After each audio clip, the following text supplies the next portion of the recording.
Hola, bienvenidos a mi primera bitácora de hermenéutica jurídica. Mis compañeros y yo iniciamos el recorrido a través de la hermenéutica con altas expectativas e inquietudes, pero para llenar y responder todo esto en nuestras ansiosas mentes, debemos ir desenmarañando, desenvolviendo poco a poco todo lo que abarca la hermenéutica. Y el mejor comienzo para todo es cuestionarnos, ¿no? Como dice Sir Francis Bacon, el famoso filósofo, abogado y escritor inglés del siglo XVI, si comienza uno con certezas, terminará con dudas. Más, si se acepta empezar con dudas, llegará a terminar con certezas.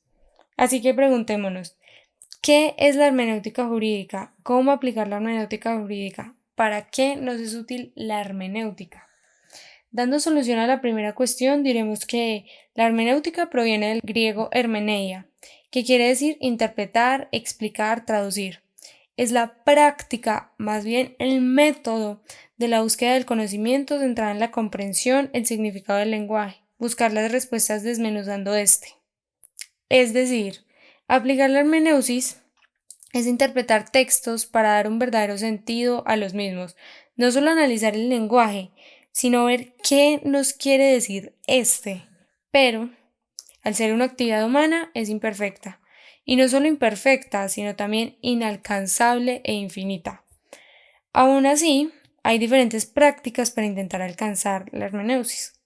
Por ejemplo, la mayéutica, la cual podemos encontrar en la obra La República de Platón, y evidenciamos lleva practicándose por siglos, que consiste en que los estudiantes, mediante preguntas que le realizan al maestro, llegan al conocimiento. Y algo a destacar es que cualquier persona puede realizar esta práctica. Hasta el momento parece algo exclusivamente filosófico, pero no lo es. Si hablamos de hermenéutica, hablamos de algo muy general. Para empezar a hablar de hermenéutica jurídica, debemos puntualizar que esta es específica. Aún se centra en la búsqueda del conocimiento, pero el conocimiento jurídico, el entendimiento de lo que se manda, la comprensión de la norma, el fin de la ley, la intención del legislador, el contexto, la realidad social, entre otros. Buscamos cuál es el fin del derecho, cómo debe actuar cada uno en sociedad y cuáles son las normas que rigen estos comportamientos, quiénes las hacen y por qué. Pero tampoco llegar al punto de creer que todo está regulado por la norma. El video del síndrome normativo de Andrés Botero, abogado y filósofo de la Universidad Pontificia Bolivariana y profesor de la Universidad Industrial de Santander, nos lo muestra muy bien. Puede que exista una producción exagerada de normas y esto no sea garantía de nada. De hecho, puede ser una estrategia perversa del gobierno para mantener a los civiles dóciles, por así decirlo. Nosotros debemos ver mucho más allá y cómo dejamos de ser esa sociedad ingenua que nos mencionaba Andrés Botero. Esto sucedió, por ejemplo, cuando las comunidades del Chocó, que lucharon décadas por ser escuchadas por la justicia, no les bastó con que el Río Atrato tuviera una hermosa sentencia en la que se declarara sujeto de derechos al río, sino que exigen fervientemente su cumplimiento, la acción del gobierno. ¿Cómo hacemos eso? A través de distintos métodos que nos ofrecen las fuentes del derecho, como la costumbre, los códigos, la doctrina. Y aunque hay inmensidad de métodos, debemos siempre buscar cuál es el más legítimo. Ahora pasaremos a dividir la hermenéutica jurídica en dos, la racional y la razonal. La hermenéutica racional intenta entender el significado de las normas, su contenido, qué se dice y qué no, la norma dada, el lenguaje presentado y expresado, en todas las presentaciones lingüísticas, ya sea oral, escrita, en pancartas, en las noticias. Y la hermenéutica razonal fija los límites en la norma como primer fundamento de la hermenéutica jurídica, pero comprende que es necesario contar con 5 insumos. Primero, revisión del sistema jurídico en el cual está incorporada la norma. El sistema jurídico lo veremos un poco más adelante. Segundo, revisión histórica de la norma, construir todo un recorrido. Y revisión sociológica, es decir, pasar a un ejercicio interdisciplinario, constitucional. Y esto es de suma importancia, no solo con el texto, sino con los autores, precisamente para entender mucho más el texto. Mauricio Fioravanti, profesor de Historia de las Constituciones Modernas en la Facultad de Jurisprudencia de la Universidad de Florencia, nos dice que para mirar el pasado debemos quitarnos las gafas del presente, porque lo poco que nosotros conocemos en la modernidad, en el momento de escribir muchas obras podía verse desde una perspectiva tan diferente. Por eso debemos intentar ponernos en los lentes del autor, y la mejor manera de hacerlo es indagando sobre el mismo. Tercero, la hermenéutica es un acto de comunicación con la sociedad, una interacción permanente. Cuarto, la hermenéutica es diálogo. El derecho no es de los abogados exclusivamente, como se pensó durante mucho tiempo.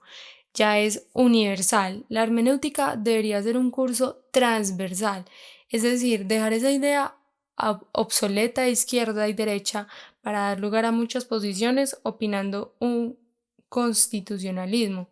El hermeneuta lee, escribe, dicta, pero sobre todo sabe qué dice la norma y la interpreta, lo cual podemos hacer todos. Quinto, la multiculturalidad, es decir, debo interpretar a través de un iris altamente inclusivo.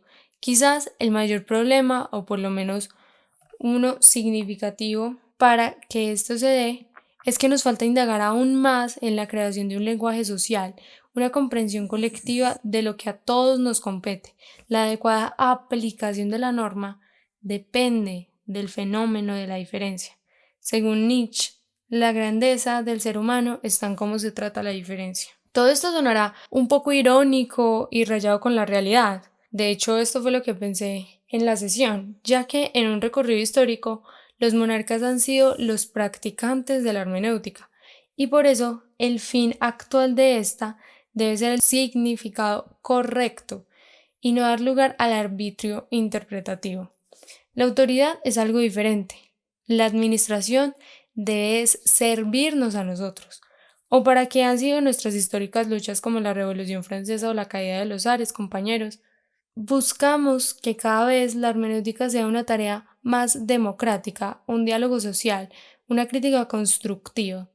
Por lo tanto, aunque todos, como ya dije, participamos en la interpretación, ninguno de nosotros, ni la administración estatal misma, tiene la última palabra.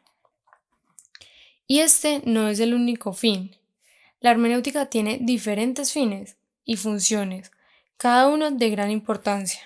Por ejemplo, ayudar a que el derecho reconozca que las normas tienen distintas tipologías, normas sobre deberes, otras que facultan, otras que limitan, otras de hipótesis, unas concretas y otras abstractas. Ayudar a cubrir los vacíos, lagunas y contradicciones del sistema jurídico. Buscar siempre soluciones. La optimización también del ordenamiento jurídico, crear una mejor versión. Nunca conformarse ni cerrarse a las mejoras. El derecho, más allá que un sistema de normas, un diálogo con otras disciplinas, como estábamos mencionando, un término que me encanta, complementariedad, ayudar a que las diferentes fuentes del derecho se armonicen. En lugar de ser tan generales, las normas deberían ser más concretas. La hermenéutica es concreta y nos ayuda con esto. Que además, que el derecho no sea una actividad distante del ciudadano, por lo que debemos buscar más métodos de participación ciudadana. En cuanto escuché todos estos propósitos en la clase, lo vi tan utópico, pero si ponemos de nuestra parte como juristas, teniendo estos fines como objetivos y comprendemos que en nuestras manos está que todo el engranaje social fluya, poco a poco iremos lográndolo.